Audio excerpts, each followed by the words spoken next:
Button. Yeah, okay, yeah, you're right. So thank you, Carl Slim Blue.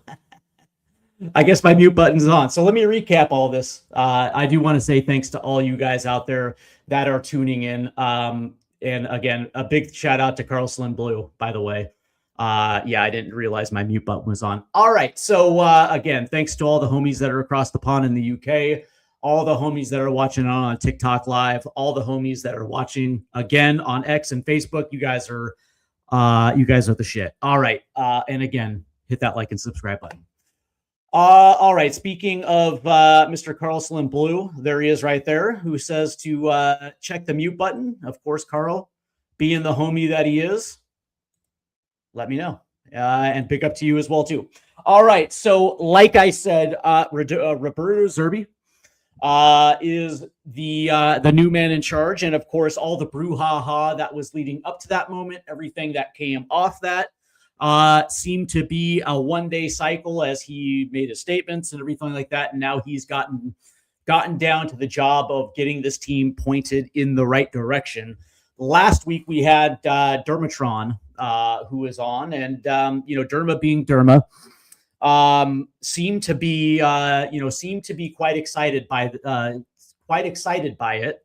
And I think he even predicted like a 4-0, which is that's quintessential Dermatron. But that being said, I'm not really at that point to make a prediction yet, because I think I think there's a lot to talk about, really. And then also what the expectations are with this attack, because I have made it, plain and simple, for a year and a half now, 2 years since I've been doing this, that, Spurs on paper have talent. And I know that they have talent because that's not the only team that they play for. We have guys that play for very good national teams and play significant roles on those national teams. And you don't get to that level by being a scrub. It doesn't work that way. You actually have to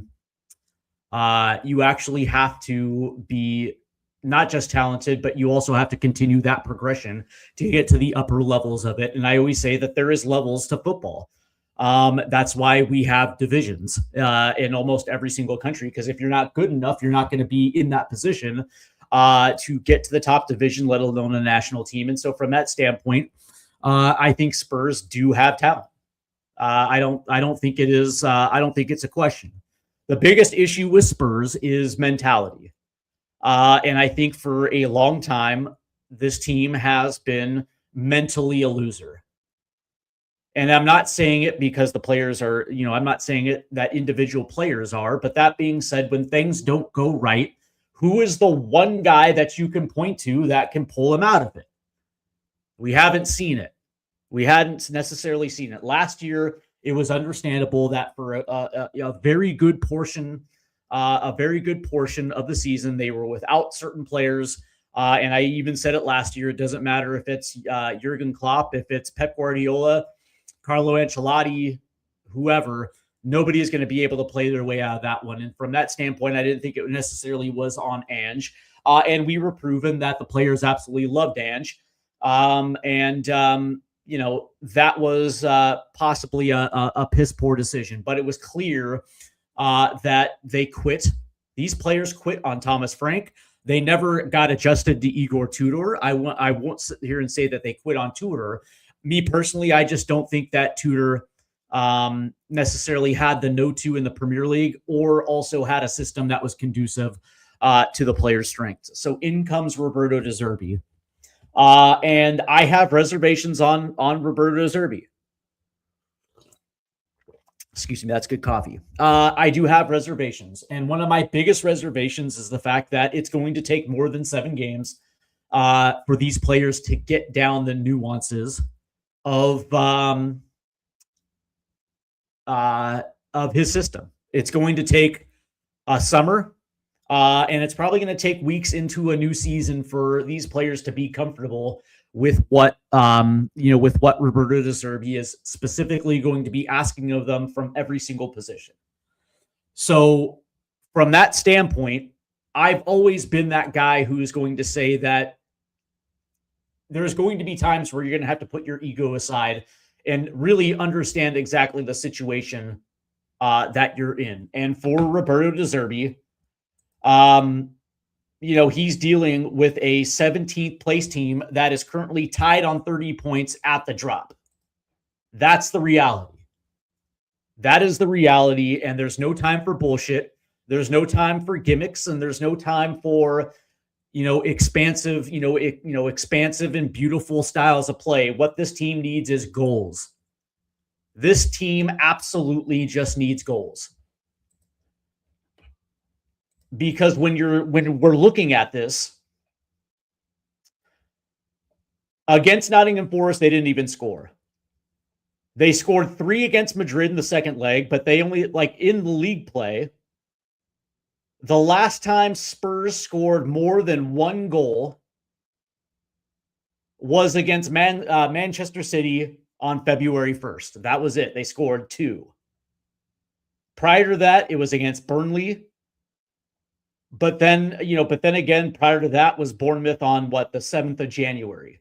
This team has literally scored 1 goal the rest of the way, outside of a few outliers in the first round against Atletico. The first leg, they scored 2. And I think they scored, I think they scored 2 against Eintracht Frankfurt, 2 against Dortmund. But really, in the league, this team does not score goals. For whatever reason. Whatever the reason the case may be, whether it's injuries, whether it's just a lack of attacking acumen, this team just can't seem to put more than 1 goal on the board in the Premier League. And with that being said, when you kind of look at the rest of the schedule and you're kind of figuring out where the points are going to come, it's not going to listen. Throw points out the window. Yes, it matters because they're going to need at least 9 points to stay up. But the reality is, in order to achieve that goal, we absolutely have to score goals. And it's not a matter of how it's, who's going to provide it, but how are we going to get from point A to point Z on the pitch? And really this is where Roberto De Zerbi absolutely has to come in.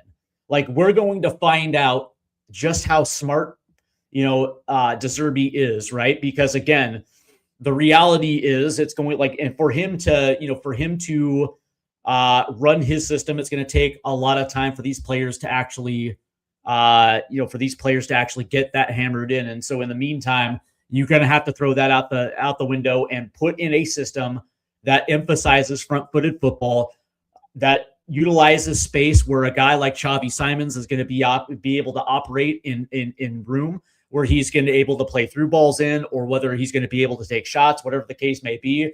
And also a system that is going to allow both Richarlison and Dominic Solanke to operate in the box with some modicum of space.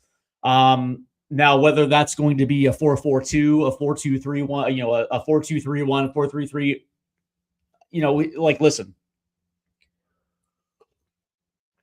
I don't really give a shit what the formation is, as long as it is simplified and it's front-footed.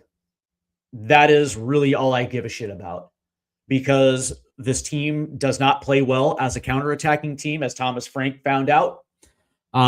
This team, again, it was kind of mixed results with Igor Tudor, but for the most part, when you kind of look at how this team was assembled, it was assembled for ultra front-footed football in Ange Postecoglou. And so from that standpoint, you kind of put 1 and 1 together and you kind of realize that this team really does its best football when they actually have an opponent pinned back. And we saw that from time to time under Ange Postecoglou. But also, when things aren't going that way,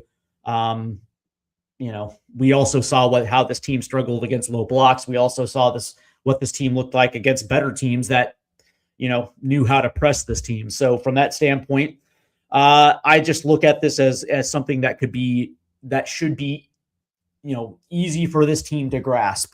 And from that standpoint, at that stage, how are you going to be able to challenge some of these players? Because again, it all comes back to that for me, right? That's one of the things that I didn't like about Thomas Frank, was I don't think he challenged his players at all.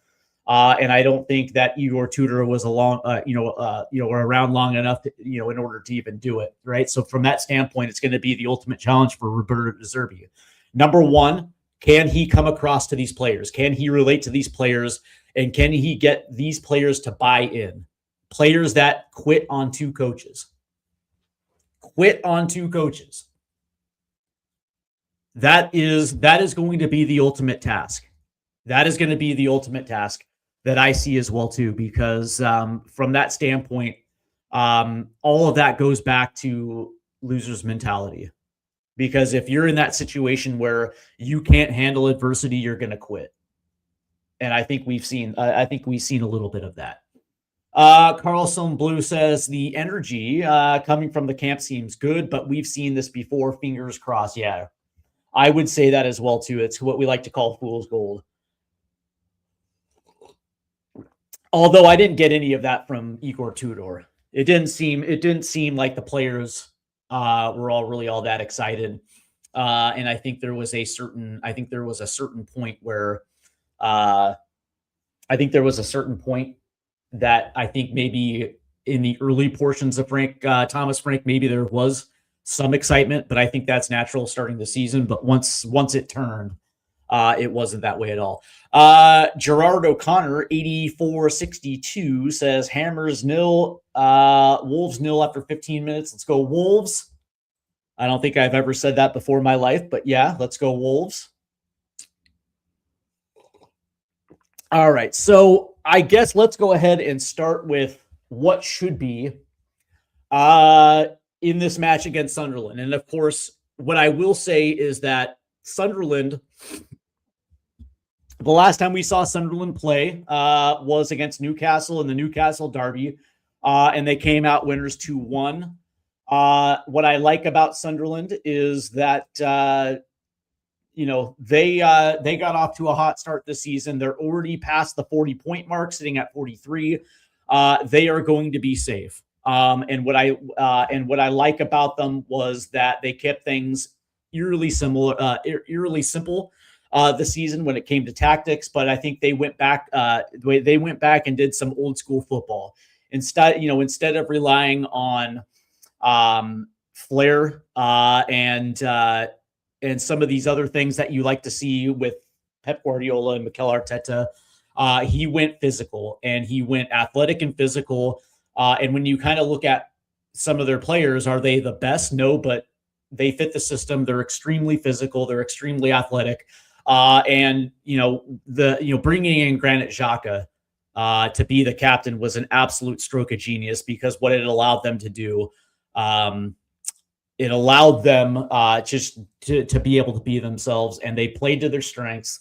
And they were like the best example of that was that win at Stamford Bridge against Chelsea, where they were not afraid of Chelsea at all.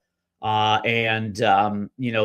think they get the equalizer. It goes down to the 90th, like 90 plus 3 plus 4, and they get the winner. They sat back and sat in a low block. Chelsea couldn't do anything, and they popped out on the counter and got the winner. And that showed me their toughness, and that showed me that they fear absolutely nobody, and they've been pretty goddamn good at home as well too. And so this is a game where Spurs have to, it's not where they don't have to respect them too much, but they also have to have that understanding that it's not going to be this is not going to be an easy mark. They're going to have to go out there, and they're going to have to somewhat be perfect. They can't be predictable.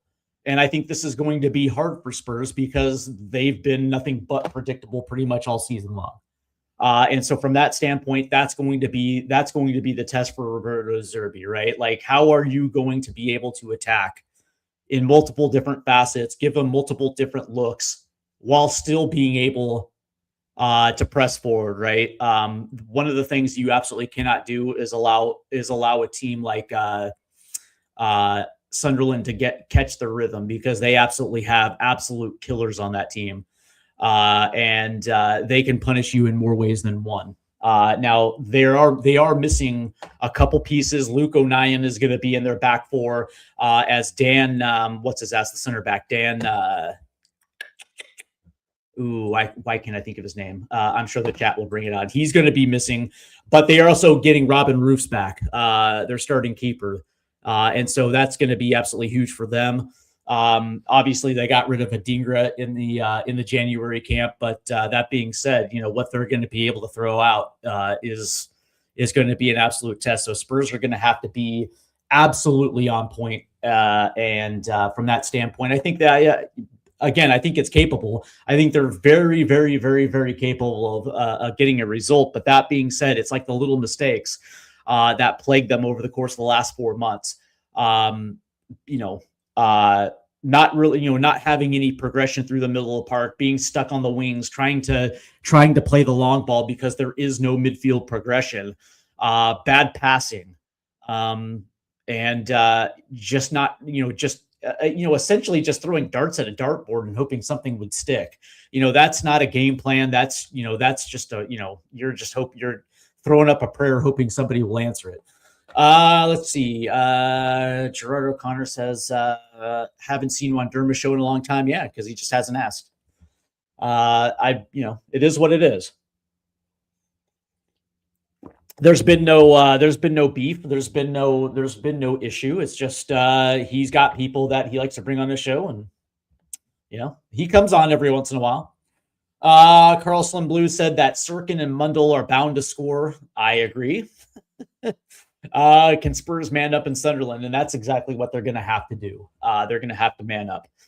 All right, so let me bring my. This is going to be my starting 11 that I put together because I think, again, without, I thought we would have Mohamed Kudus available for this one. It looks like Kudus is going to continue to be out, which is actually kind of a blow because it looked like he was very close to returning. Turns out, I think he had a training. I think what they're saying is that he had a training injury, and it might require surgery. Hopefully not, but he's going to be out, which, it's kind of deflating, but it is what it is. And it also looks like Guillermo Vicario will not be available for this one. And so from that standpoint, I have Tony Kinski in net. And listen, I disagreed with Igor Tudor and the way that he handled Kinski in the first leg against Atletico Madrid. There is a right way and there's a wrong way to bring in a young player back into the starting 11, a young player that hasn't seen the starting 11 in a year, and it is not on the road in the Champions League against a team like Atletico Madrid in an environment that, is not conducive to young players, right? And especially considering the last time that we had seen Kinski prior to that, it wasn't exactly that great of a performance, right? So, like, if you were to say, and by the way, it also could have been that they were managing Vicario because they probably knew about the injury. And if you were to tell me that, I would probably agree with that. It makes a tremendous amount of sense. But if you were to tell me that, he would get the start at home against Forest, yeah, that's probably the environment that you want to do it at home with your supporters, against a team that's not a Big Six club, a team that's struggling themselves. To me, that would have been a soft landing, a nice touch against a team like Nottingham Forest, not in the Champions League. But here we are now, and it does look like Vicario's out. So I have Kinski. Back for Poro, Romero, Van de Ven, and Udogie. And I was checking today to find out about Udogie because I had heard somewhere that Destiny may be dealing with a knock. He came back. Obviously, he's back. But I heard there may have been a little bit of a knock. But that being said, I couldn't confirm it. And so from that standpoint, I do have Destiny Udogie in my starting 11 because, again, man, left-footed players and left-footed spots. Let's keep things as simple as they possibly can, because quite honestly, we need 3 points and we need 3 points badly. And what I don't want to see is, any more butt fuckery when it comes to this starting 11. Let's see. Carl Slim Blue says, hopefully the fresh start will do Kinski good. I worry about his reflexes, though. See, here's the thing, Carl. I don't. I actually think Kinski is a very good goalkeeper, and I think the ceiling on Kinski is incredibly high. I look at him and I see the things that Vicario can't. I think Kinski is very good with the ball at his feet. And I also think that he's a very good shot stopper. Where what rattles me a little bit is the mistakes, right? Like if he does make a mistake, he seems to come unglued. And we saw a little bit of that last year as well too, especially in the second leg of the North London Derby at the Emirates. He seemed to come unglued a little bit, and obviously he came unglued against Atletico Madrid too. And so for me, I feel like this is a confidence game with Kinski. And that to me comes from Roberto De Zerbi just putting his hand on his shoulder and saying, you know what, you're a good goalkeeper. You're a good pro. Go out there and show everybody what you have. Just make sure that the confidence level in the kid is high. And I think you're going to see what type of prospect he is. I know it seems kind of like simple, but that being said, it's like, these players need to be challenged, but these players also need confidence. And there's a way that you can instill confidence, man.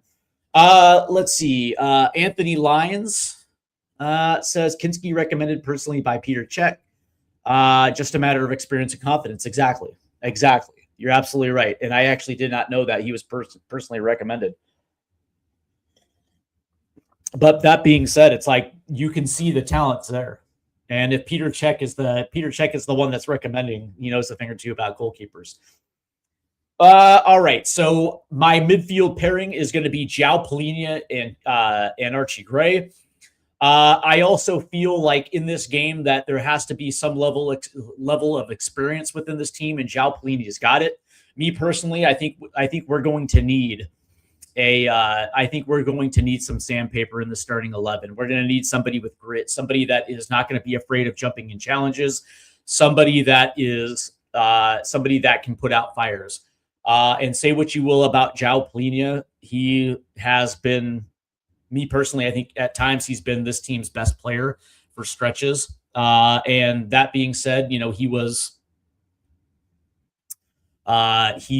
on the outside looking in towards the end of Thomas Frank, and it, whatever happened whatever happened under Igor Tudor, it is what it is, right? But João Palhinha is a baller, and João Palhinha should be on the field for this one too, because when I look at how Sunderland are going to be able to attack, you're going to need a dude like João Palhinha to step up and make challenges, and not only block from outside the 18, but also put in challenges, to stop some of these things from happening before Sunderland start pinging balls from outside the box or taking long shots. João Palhinha to me is going to be absolutely huge. Archie Gray has arguably easily been one of our best players over the course of the last month, 2 months. This kid plays hard, and I kind of like him in that hybrid 6'8" position. I kind of like him as a late box crasher. He seems to work well off the, a little bit off the left-hand side. But that being said, Archie Gray, if you ask me right now who my player of the year is, I actually just might say Archie Gray. I think he's been that pivotal. Xavi at the 10. And again, I look at Xavi as somebody that both Thomas Frank and Igor Tudor didn't know how to use Xavi. And I feel like Roberto De Zerbi, I feel like he's a coach that is not only is he going to know how to use them, but he's going to put him in positions where he's going to be able to succeed. He is going to be able to play him. He's going to be able to play him in certain areas where he is going to be able to distribute, but also be able to play balls in or to be able to be a goal scoring threat. Like I look at I like somebody asked me who the best player is. Who's like the best player that's going to fit De Zerbi, and I know I think a lot of people said Bergvall. Me personally, I thought it was Xavi because this dude's finesse, but this dude's ability on the ball has yet to be unlocked.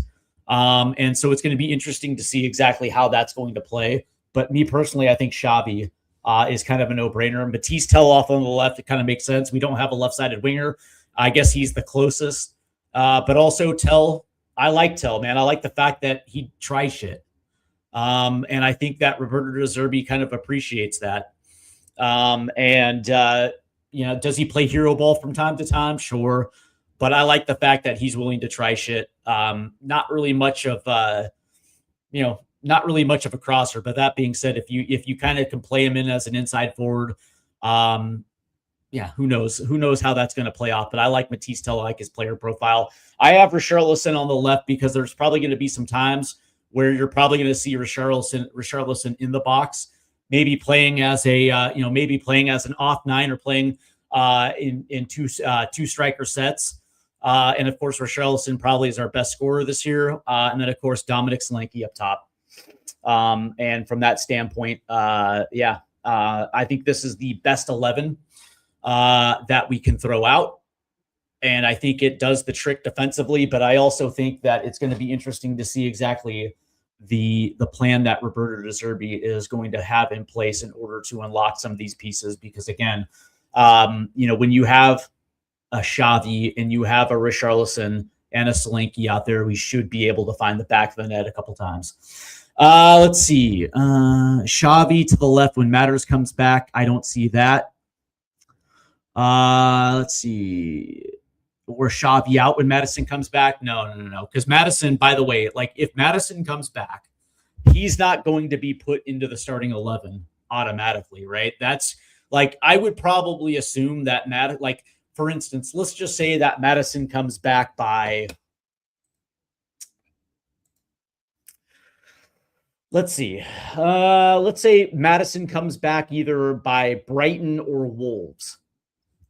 There's going to be 5 games left in the season, and I would assume that Madison will be a sub the rest of the way because he's got to get built up to a full 90, and it's going to take more than 5 games. I would think that Madison probably at best is going to be a 30-minute sub. It's definitely going to help. Like it's going to help.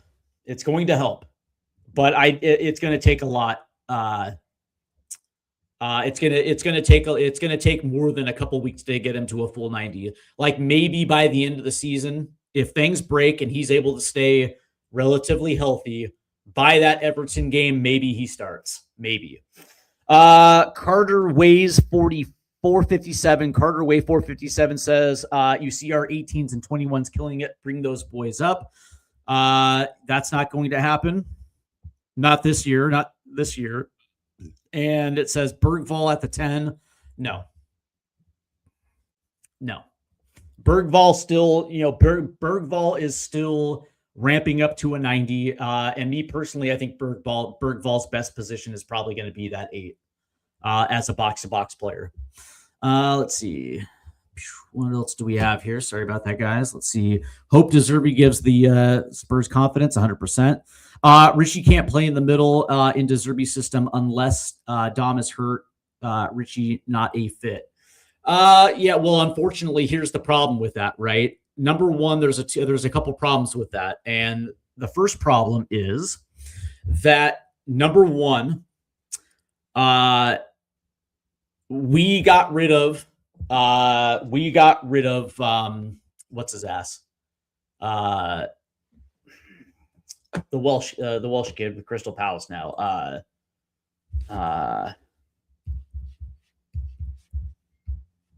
Why can't I think of his name right now?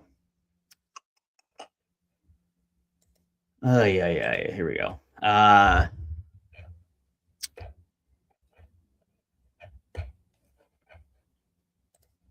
What? Let's see. Brendan Johnson. Thank you. There we go. We got rid of Brendan Johnson at the January window, and we didn't replace him with any winger.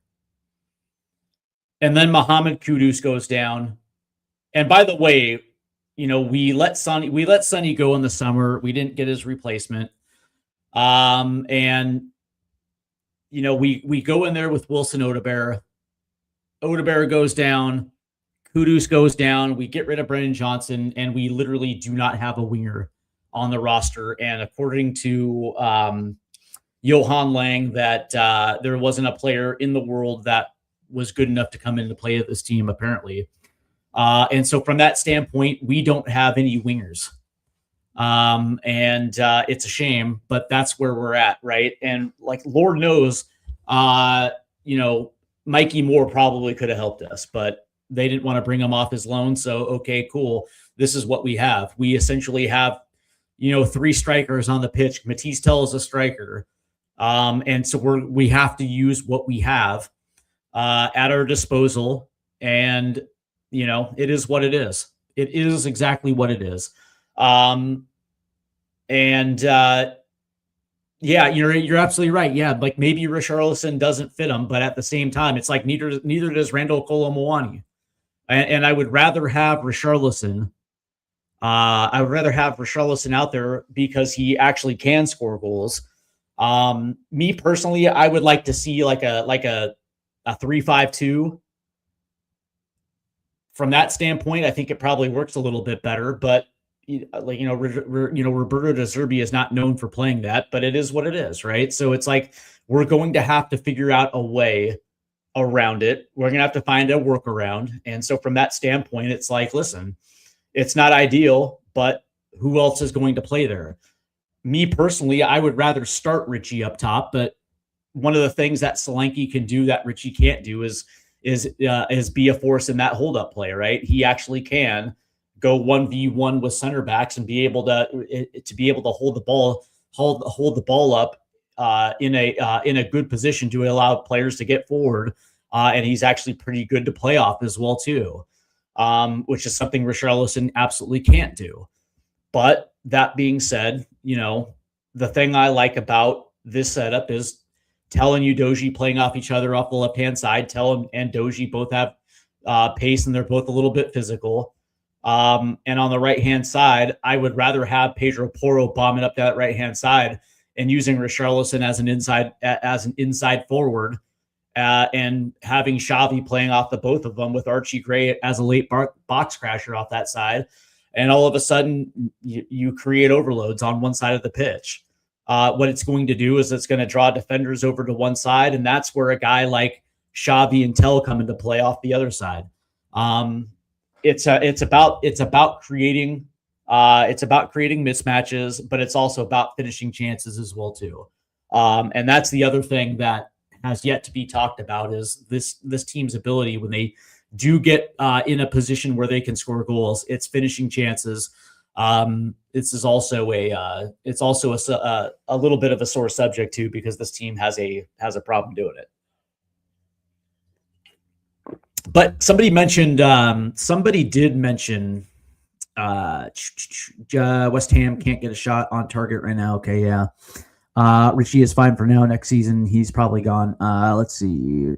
Regulation. Richie out of here now. Regulation. By the way, he was one of the biggest reasons why Everton stayed up. Somebody mentioned Williams Barnett. Here's the thing. When it comes to youth players and when it comes to academies, they are used for revenue. They are a profit generating machine, right? Which is why teams invest in their academies. Yes, there is the occasional player that breaks through to your first team, but the reality is that a player graduates through, goes on loan, puts themselves in a shop window, only for them to get sold on. That's what good teams do. Eventually a player will come through that makes it into your first team, but for the most part, it is there to pad your transfer budget. That is what your academy is for. That being said, there is also times where you produce players that are far and away ready for that opportunity. And I guess it just goes to, I guess it just depends on where you're at as a club versus the type of coach that you absolutely have. Is he willing to give time to young players? The way that I look at it right now, the only young player that I really believe that is capable of getting starting minutes for this team is Mikey Moore. That's pretty much it. And don't get me wrong, Luka Vuskovic, but obviously he's not an academy player. The rest of them, the Williams Barnett, the Olasesis of the world, yeah, like you can see that they're talented, but again, me personally, I'd like to see those guys go out on loan for a year, whether it's at the championship or the League One level. Let them get playing time, and let them sharpen the finer edges of their game. And if they come back and they can make an impact, even more, even better. But as of right now, especially where we're at right now as a club, none of those kids are going to be able to, give Spurs something more than what we already don't have. And maybe you guys disagree. Okay, fine. But the reality is, it's like we are in a relegation scrap, and we have a lot of money sunk into some of these players, and it is. I think it's really kind of the fiduciary responsibility of the guys who are responsible for putting this team together that they succeed before an Olasesi comes in, because again, the contracts are the ones that kind of drive this thing. And if you pay X amount for a player, that is probably going to be the priority over a guy like Olasesi. And oh, by the way, if like Carl Slim Blue here said, he thinks Olasesi's ready, and if it's true and Olasesi plays and he plays better than the contract of another player that you brought in, all that's going to do is fire your director of football. And by the way, maybe that's the way to do it, because I don't like Johan Lang at all. But that's just me. Let's see. Gerard O'Connor 8462 said, Moore is League One standard. You are tripping, son. You are tripping. I like you, by the way, Gerard, and I think your opinions are pretty good. But man, I watch, and I hate to admit this, but I love Scottish football. I watch the Scottish Premier a lot.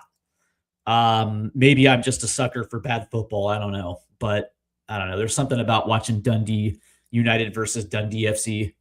I don't know. I like the Scottish Prep. I also watch a lot of championship football too. But Mikey Moore is too good for the Scottish Premier League. Too good. And it's obvious when I watch him play. His movement, his ability to get in good areas. Yeah, listen, man. He's like, dude, he's ready for the Premier League. And it's going to be interesting to see exactly how this summer plays out. He goes on, Gerard O'Connor goes on to say that the Scottish League is poor. Well, compared to the Premier League, yeah, well, 100%. I might be able to make a case that Major League Soccer might be a little bit better than the Scottish Prem. But that being said, it's like, dude, they put two teams into the Champions League every single year, and maybe that's just because of the coefficient, but there are going to be players that end up matriculating into both Rangers and Celtic, and I would probably assume in due time, if Hearts continue the way that they're doing, there's going to be players that want to go play for Hearts as well too. All right, let's take a look at my starting 11 for Sunderland. And as I mentioned earlier, Robin Roofs is going to be back in net for him. And by the way, I like Robin Roofs as well too. Like, if there's a goalie that we should be going for as a replacement for Guillermo Vicario, if indeed that Vicario goes, it's Robin Roofs. It's, I know a lot of people think what's his ass, Trafford. And I like Trafford, but he's not Robin Roos. This kid is, this Dutch kid is awesome. It wouldn't surprise, by the way, it wouldn't surprise me if he ends up being the starting keeper for the Dutch national team in due time. It wouldn't surprise me. Let's see. Just to keep you guys updated, and it looks like West Ham has taken the lead over Wolves in the 44th minute. Let's see. And it looks like it was Christianos Marvopanos scores in the 42nd minute. So we'll keep you updated on that one too. And so with that, as of right now, if this one holds out, West Ham will move to 33 points and we will be in the bottom three. So we got to send that juju to Wolves. At the very least, they need to at least come out with a draw on this one.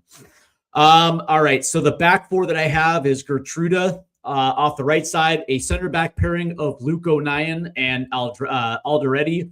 And by the way, man, how awesome is it to see Luko Nyan back? He's for me like one of those those feel good stories, right? Because I remember the tale of Sunderland when they get relegated. They had suffered back-to-back relegations into League One. He comes along as a young player in Sunderland back in their League One days, and it's cool to see him playing at the Premier League level. He is one of those success stories from those Sunderland Till I Die days. So I'm happy to see Luko Nyan get some time in the Premier League. But Alderete has been one of their best players. He's not the best center back in the league, but that dude is absolutely tough as nails. Very good center back, man. Very good center back.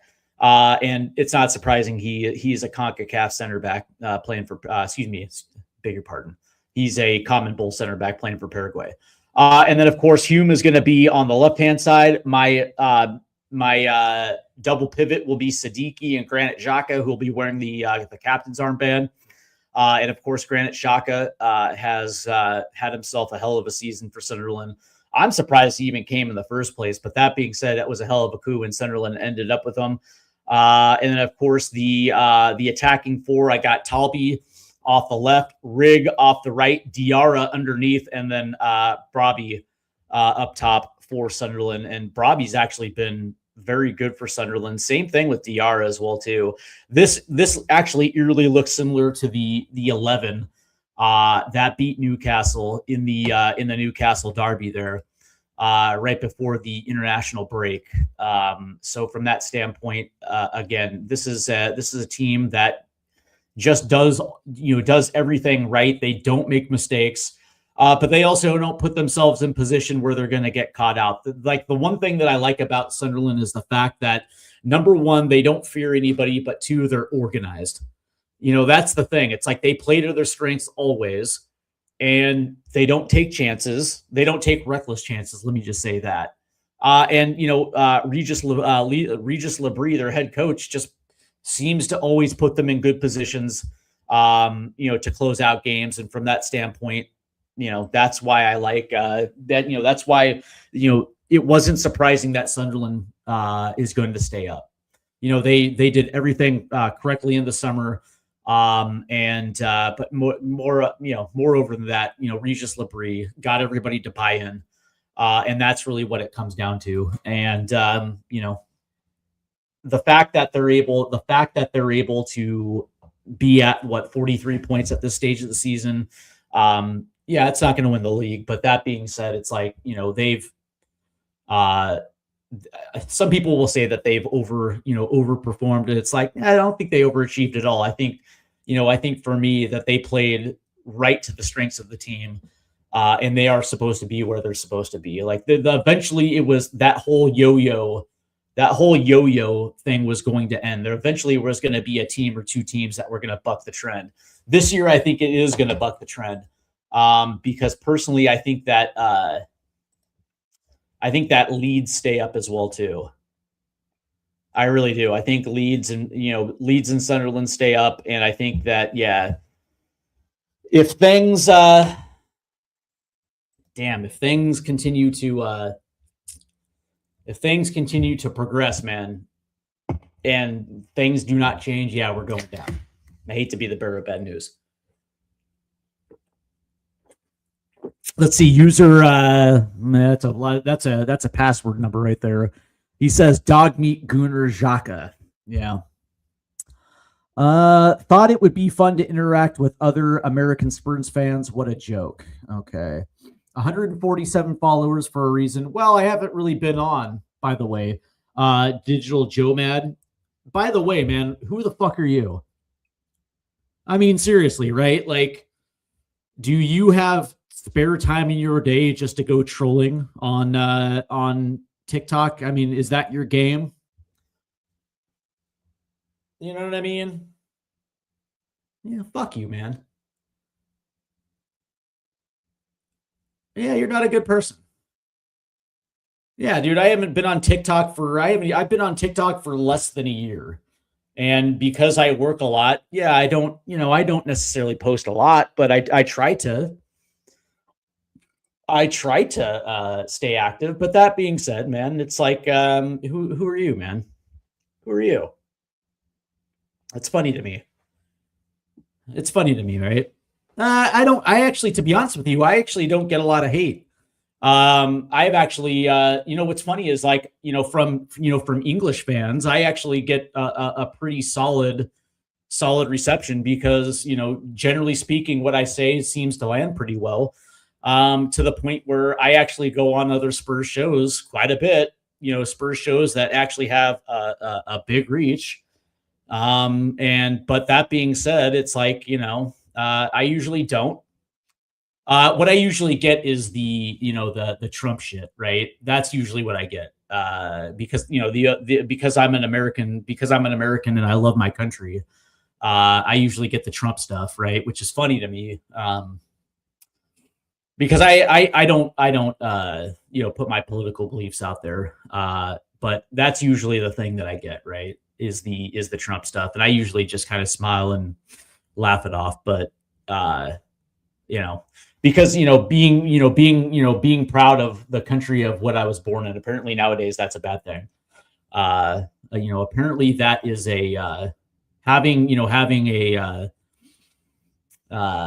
having love for the country and where I was born, and I don't take it for granted, by the way. Apparently that is a fascistic take these days, and it's like, come on, man, shut the fuck up.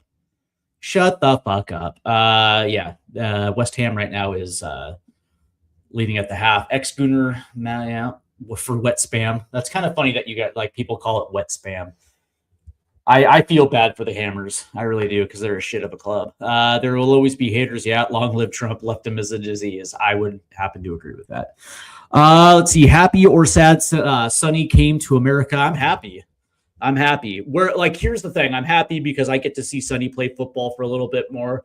And if there's anything that, by the way, this move to Major League Soccer proved, that he still has game. And that he probably could have helped Spurs this year. That is my takeaway. Would I have preferred him to stay in North London? Yes, because when you look at the fact that we still haven't replaced it, given him a replacement yet, and the fact that he probably could have helped out this season, yeah. But am I sad that he's in Major League Soccer? No. Me personally, it's he is you take Sonny off at LAFC and they're not the same. Some people will twist and distort anything. Some Muppet will always be offended. Yeah, for sure. Let's see. A lot of people hate Tottenham and America, though. Yeah, who cares? That's fine. Like here's the thing.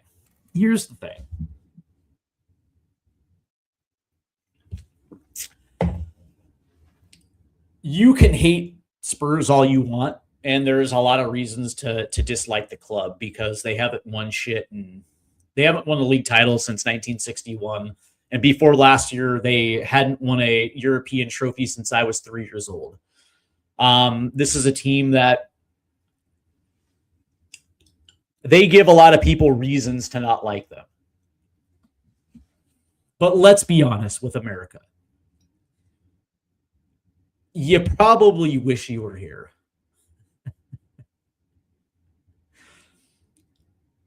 Because for all our faults, and yes, there are faults, the reality is that we do have the right to assemble, the right to protest, the right to speak whatever's on our mind without the fear of being thrown in jail. We also have the right to start a business and take it as far as we absolutely can. And, there's a reason why we call it the American dream. Because if you work hard enough, you're able to do it. There's some countries in this world where you're not able to do that. And I thought England was free. Until I started seeing them throwing people in jail for Facebook posts and X posts. And me personally, that is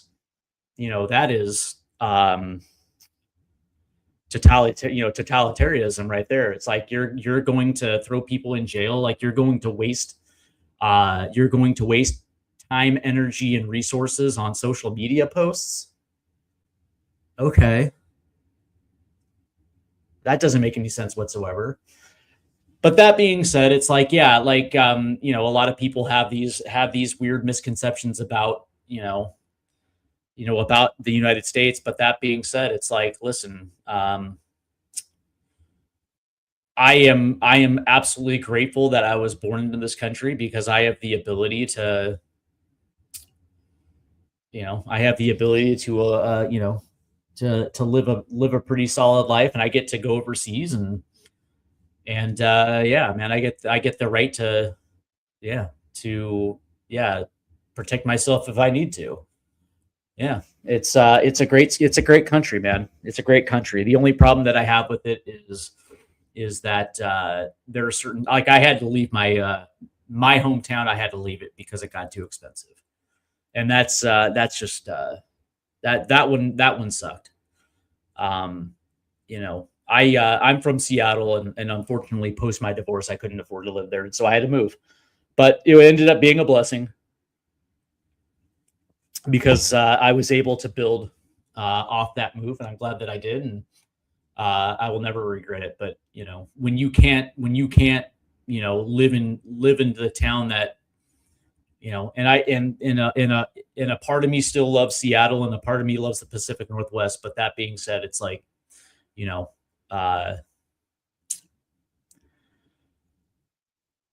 when certain laws were passed, it was time to get the fuck out. But all right, yeah, this conversation's kind of taking a turn. It's taking its turn, man.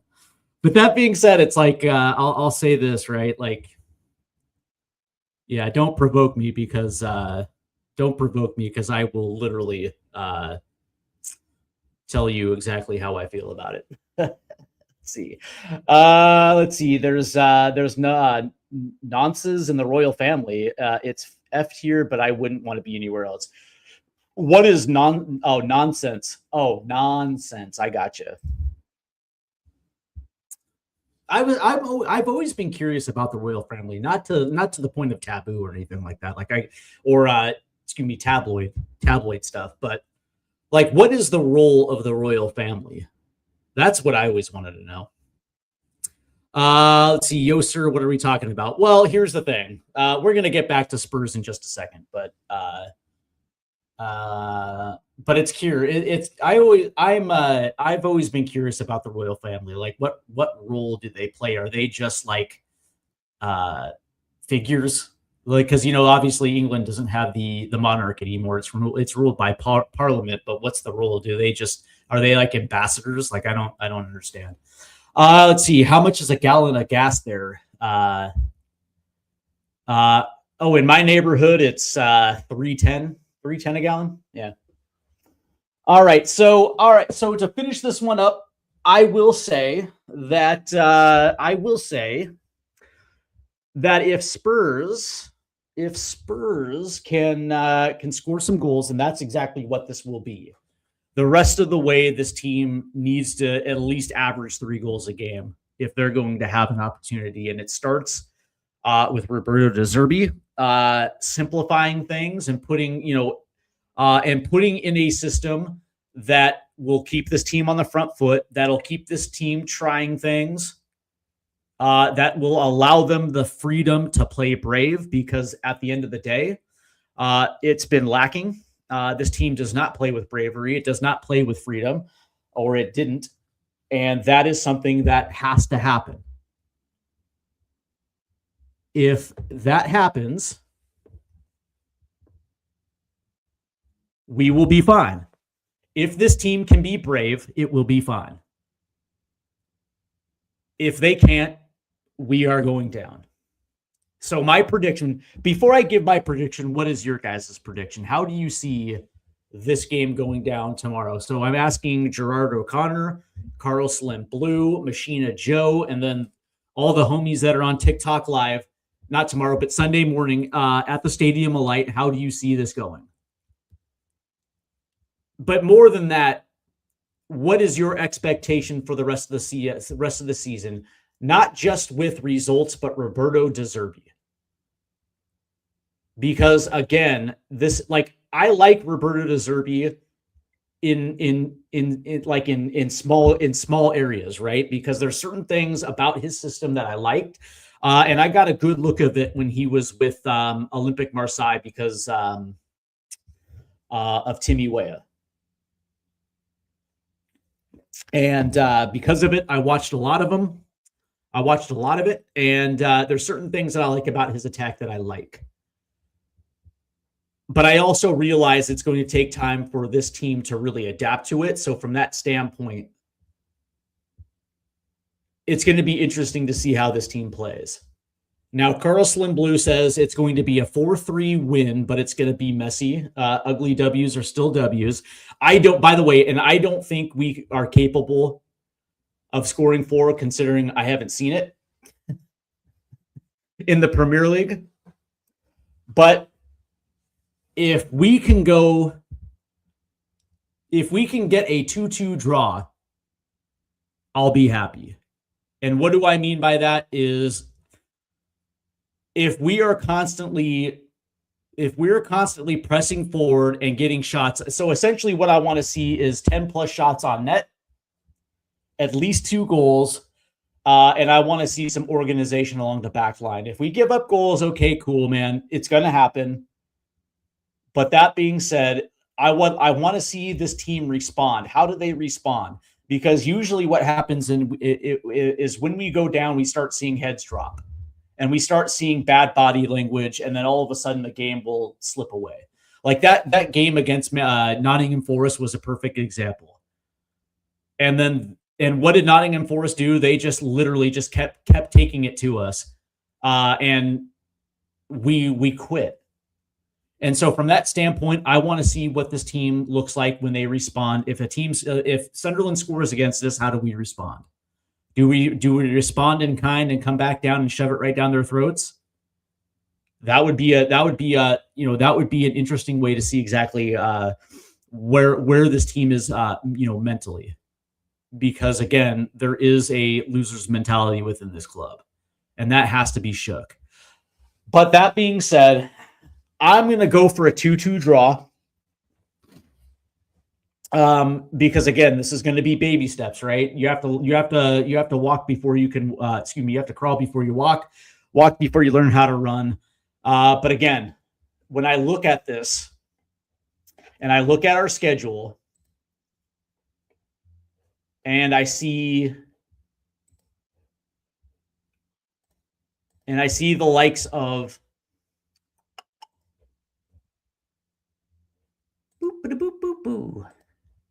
excuse me, real quick. And I see the likes of Leeds on our schedule. We have Wolves, we have Leeds, and we have Everton, but we also have Brighton, and we also have Sunderland on Sunday. We have opportunities to get points, and I still think that there's a potential 9-point swing out there. The key one is going to be Villa, I think. Actually, Brighton and Villa. Because I actually think that there are also points there as well, too. But at the end of the day, the name of the game going forward isn't like expansive, high possession-based football and, this style of football everybody wants to play. It literally has to be getting forward, being brave, and putting shots on net, trying to get a rebound or two, maybe getting a set piece goal, and just literally pushing the pace. And that means running for 90 minutes. That means diving into tackles, not being afraid of taking a yellow card if needs be. Just playing fucking Spurs football, for Christ's sake.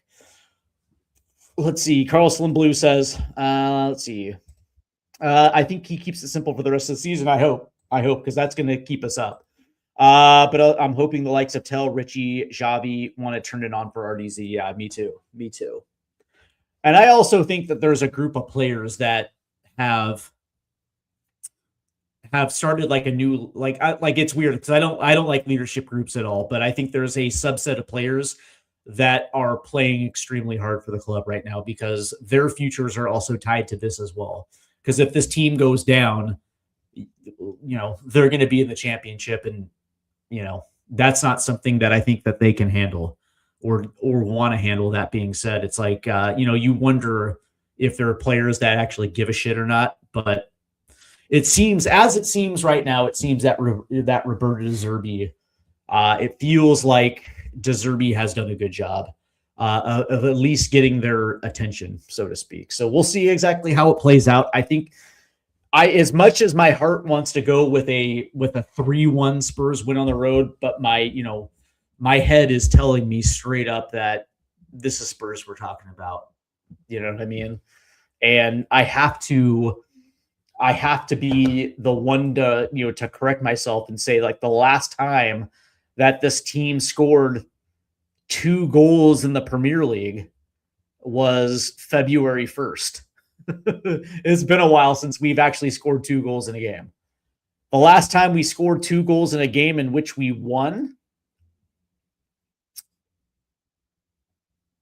was Brentford, December 6th. That was the last game where we scored 2 goals and won in the Premier League.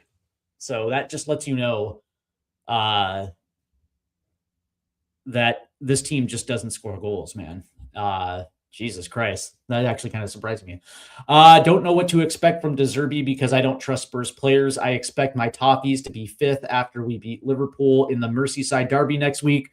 We have 2 6-pointers in a row. Let's go, Toffees. I'm also on your side as well, too, Everton. I remember when Everton came to Seattle for a summer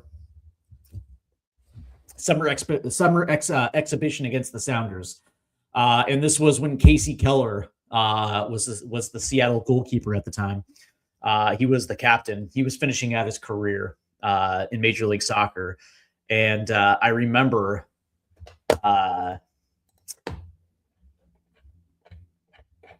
this had to have been the 2009-10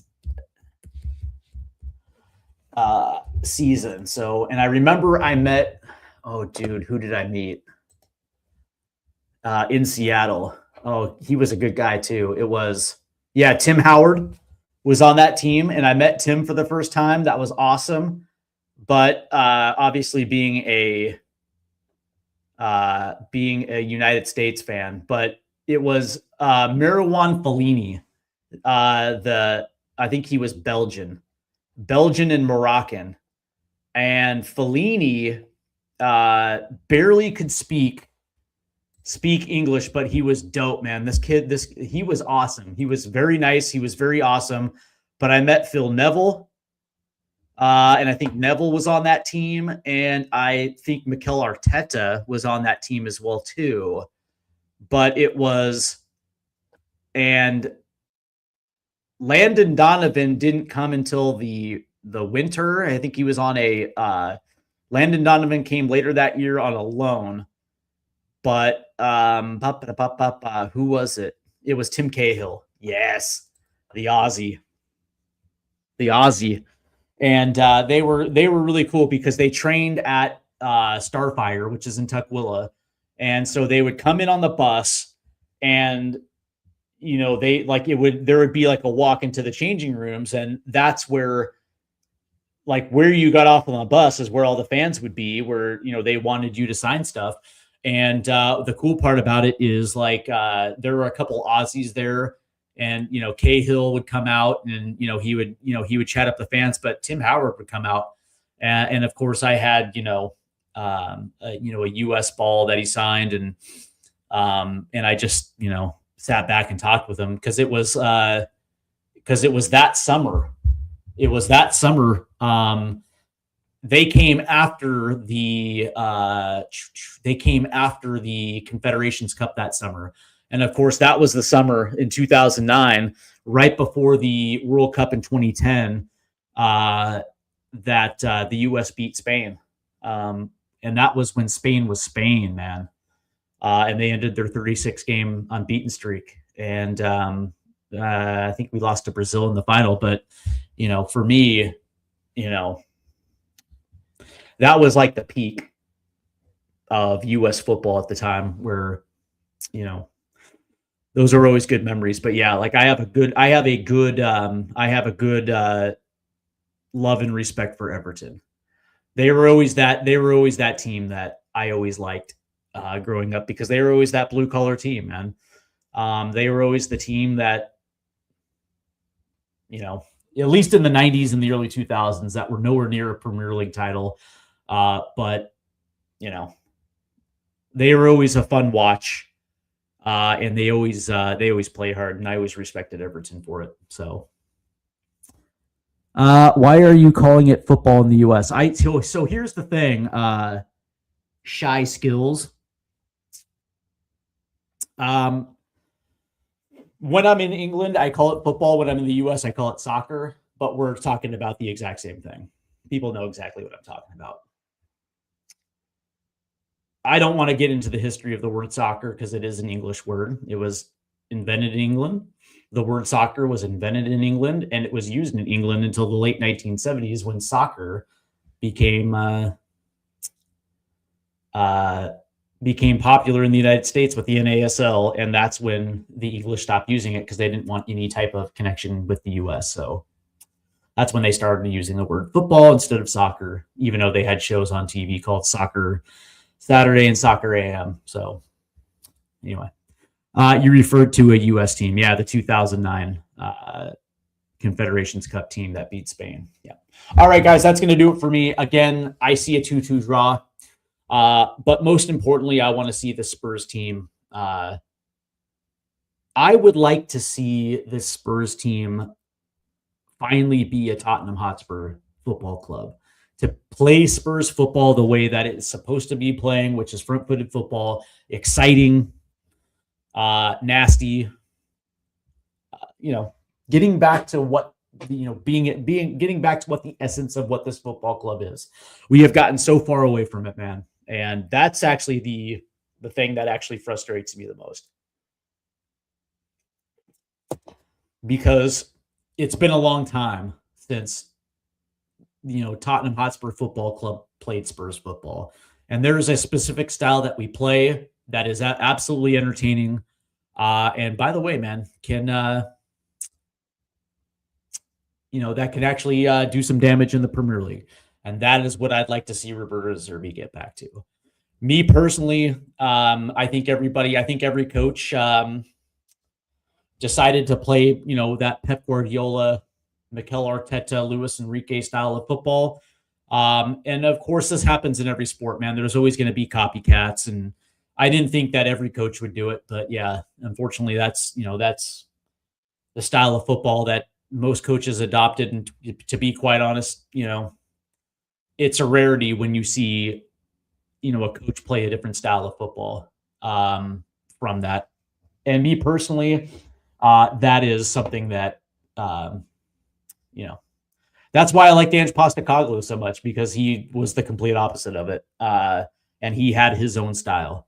And that's something that endeared me to him. But it is what it is. So hopefully we get back to playing the type of football that this club is proud of and that this club expects this team to play. So we'll see, man. We'll see. So I have it at 2-2. And I think that would be a good first step for this club. And hopefully they play hard for the entire 90, man. I hope that this team doesn't get down on itself.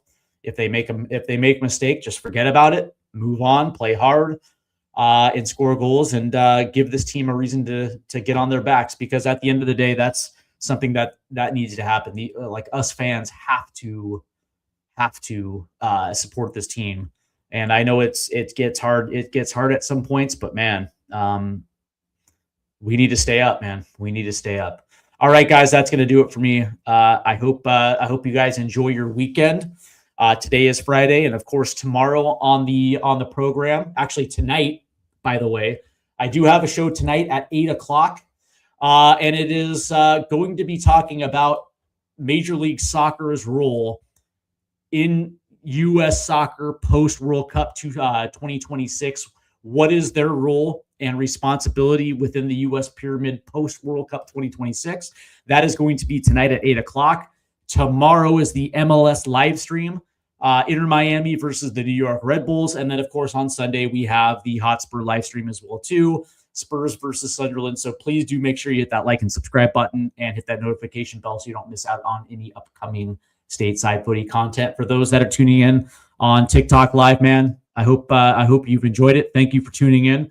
Those that have tuned in from X and Facebook, thank you guys. And of course, those that were watching the traditional way on YouTube, I want to say thank you guys. I will see you guys a little bit later tonight. Take care, guys. Goodbye.